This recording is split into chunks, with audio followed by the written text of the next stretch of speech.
ஓம் கணபதி மகாகணபதி யாம் உன் வசமானார் போல் என் வசம் வந்து நிற்க சிவசிவா. வணக்கம் ட்ரஸ்ட் மீ சகோ விளையாட்டு வீரர்களே. இன்றைக்கி நாம் பார்க்க போகிற ஃபஸ்ட் மேட்ச் இந்தியா நியூசிலாந்து நாக்பூரில் நடக்க போகிறது 21/1/2026 புதன்கிழமை நடக்க போகுது. இதுதான் நாம் போகிற ஃபஸ்ட் மேட்ச். இந்த மேட்ச் பற்றி ஜென்ரலான இது சொல்லிடுறேன் பிகினிங்கில், அப்புறம் பிளேயர்ஸை பற்றி சொல்கிறேன். இந்த மேட்ச் வந்து கிட்டத்தட்ட ஒரு டஃப்பான மேட்சாக தான் இருக்கும். இதில் வந்து யாரை ஜட்ஜ் பண்ணுறதும் ஒரு டஃப்பான விஷயந்தான். இது அப்படிப்பட்ட டே தான் இன்றைக்கி. ஒரு நல்ல பிளேயர்ஸை பிக் பண்ணுறது நினச்சி பிக் பண்ணுவோம், அவர் சொதப்பிட்டுலாம். நாம் லூஸில் ஒரு அசால்ட்டாக ஒரு சில பிளேயர்ஸை இவன் பிக் நல்லா இருக்க மாட்டான், இவன் பெர்ஃபார்மன்ஸ் சரி இருக்கான்னு நினைப்போம். ஆனால் அவன் பெர்ஃபார்மன்ஸ் இன்றைக்கி சரி இருக்கலாம், நல்லாவே இருக்கலாம். அந்த மாதிரியான டேவாக இருக்கும். நமக்கு ஃபஸ்ட்டு மேட்ச்சே ஓரளவுக்கு டஃப்பான மேட்ச் வந்திருக்குன்னு தான் நான் நினைக்கிறேன். நல்லது தான். நான்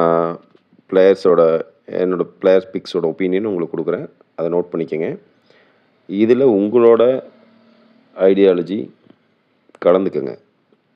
நான் பெஸ்ட் பிக்குன்னு சிலதை சொல்லுவேன். அது வந்து சக்ஸஸ் கொடுக்கலாம், இல்லை ஃபெயிலியர் கூட கொடுக்கலாம்.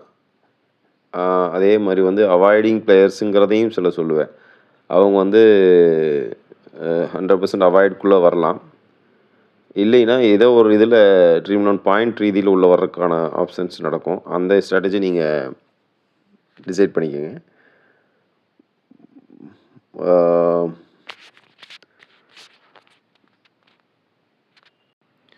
முக்கியமாக வந்து வீடியோ நான் பிகினிங்லேயே ஃபஸ்ட் மேட்ச் பிகினிங்கே போடுறங்காட்டி யார் யார் உள்ளே விளையாடுவாங்கன்னு ஃபஸ்ட்டு தெரியாது. அதனால் நான் 1-2 பிளேயர்ஸ், ஒரு 16 பிளேயர்ஸ் 17 பிளேயர்ஸ் பக்கம் கொடுக்குறேன். இதில் யாராவது இல்லாமல் போனாங்கன்னா அவங்க அதுக்கேற்ற மாதிரி ஸ்கிப் பண்ணிவிட்டு பேலன்ஸ் வந்து நீங்கள் யூஸ் பண்ணிக்கோங்க ட்ரீம் 11 க்ரியேட் பண்ணுறதுக்கு. கண்டிப்பாக மேட்ச் லைவ் அப்போ வந்து டெலகிராமில் நான் இன்ஃபார்ம் பண்ணுவேன். அது உங்களுக்கு அது எந்த அளவுக்கு யூஸாக இருக்குன்னு நீங்கள் அதில் வரும்போது உங்களுக்கு புரிச்சுக்குவீங்க. இப்போ நான் பிளேயர்ஸ் பற்றி நான் டீட்டெயில்ஸ் கொடுக்குறேன், நோட் பண்ணிக்கோங்க. இந்தியன் டீமில் பார்த்தீங்கன்னா நீங்கள் பிக் பண்ணிக்கலாம். கீப்பரில் வந்து நீங்கள் பிக் பண்ணுறது வந்து ஆக்சுவலாக 2 பேர் இருக்காங்க, சாம்சன், இஷான் கிஷன். சரிங்களா?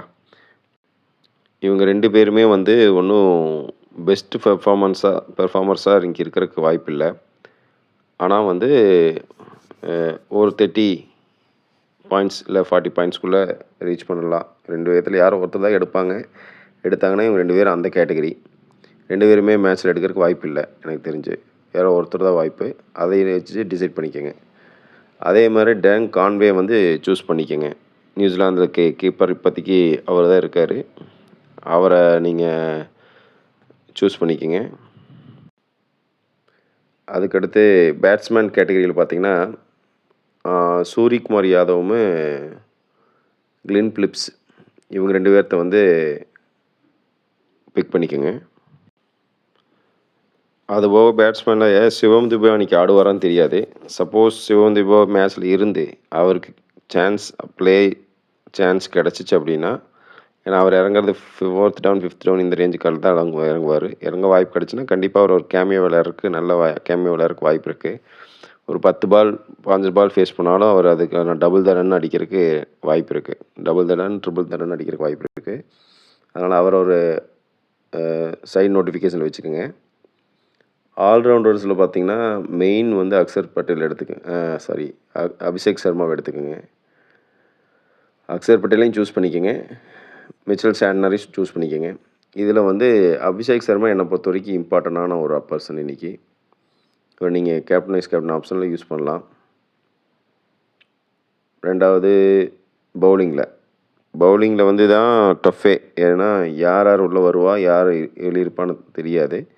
இருந்தும் என்னோடய ஒப்பீனியன் பிரகாரம் நான் சொல்கிறேன். இந்தியன் டீமில் வந்து ஆக்சுவலாக ஹர்ஷ்தீப் சிங்கு, ஜஸ்டின் பூம்ரா, இவங்க 2 பேர்த்த வந்து ஒரு எப்படியும் உள்ளே இருக்கிறதுக்கு வாய்ப்பு இருக்குது. அதனால் பிக் பண்ணிக்கலாம் நீங்கள் அவங்கள. இதில் வந்து ஜஸ்டின் பூம்ரா வந்து இன்றைக்கி சிறப்பாக செயல்படுறதுக்கு அதிக வாய்ப்பு இருக்குது. இவர் கேப்டன், வைஸ் கேப்டன் அளவுக்குமே தகுதி என்னை பொறுத்த வரைக்கும் இருக்கு அவருக்கு. அப்புறம் வருண் சக்கரவர்த்தி எனக்கு பெரிய பெர்ஃபார்மர்ஸாக இன்றைக்கி இருக்கிறதுக்கு வாய்ப்பு இல்லை. மேபி மீறி எடுத்த ஒரு விக்கெட் எடுக்கலாம், அவ்வளோதான். ரவி பிஷ்னோய் மேட்ச்குள்ளே கொண்டாடுவாங்களான்னு தெரியாது, ரொம்ப ரொம்ப டவுட்டு தான். வந்தால் அவரை எதுக்கும் 5 டீமில் ஒரு டீம் 2 டீம் யூஸ் பண்ணுங்கள். அவர் இம்பார்ட்டண்ட்டாக வேலை செஞ்சு கொடுக்க வாய்ப்பு இருக்குது. அதே நியூசிலாந்து சைடு பார்த்தீங்கன்னா ஜே டஃபி, இவர் வந்து மேட்ச்குள்ளே இருந்தார் அப்படின்னா கண்டிப்பாக 5ல் 2 டீம் போடுங்க. அவரோட சிறப்பான பெர்ஃபார்மன்ஸ் இந்த மேட்ச்சில் இருக்கும். அப்புறம் இஷான் ஷோதி அவரை பிக் பண்ணிக்கலாம்.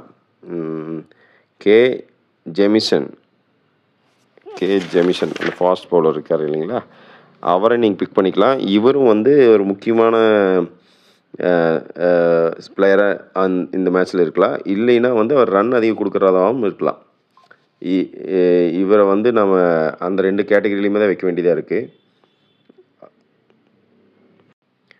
ஸோ இதில் சில இம்பார்ட்டன்ட் பிளேயர்ஸ், அதாவது ரெகுலர் இம்பார்ட்டன்ட் பிளேயர்ஸ்னு உங்களோட சைடில் இருக்கும். உதாரணத்துக்கு வந்து டேவிட் மிச்சலு, ஹர்திக் பாண்டியா, இனி யாருன்னா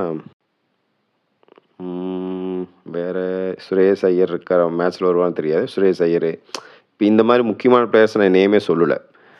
உங்களுக்கு அவங்க மேலே ஒப்பீனியன் இருந்தால் ஆப்ஷன் வைஸாக 1 2 சொல்லி போட்டுக்கோங்க. ஏன்னா இவங்க எல்லாம் பெரிய பிளேயர் தான். என்னதான் இருந்தாலும் பாயிண்ட்ஸ்க்கு யூஸ் ஆவாங்க. ஏதோ ஒரு இடத்துல 30-40 பாயிண்ட் வரக்கு யூஸ் ஆகலாம். ஹர்திக் பாண்டியாவில் ஆல்ரவுண்ட் இருக்கும்போது உங்களுக்கு கண்டிப்பாக அந்த கேட்டகரியில் யூஸ் ஆகலாம்.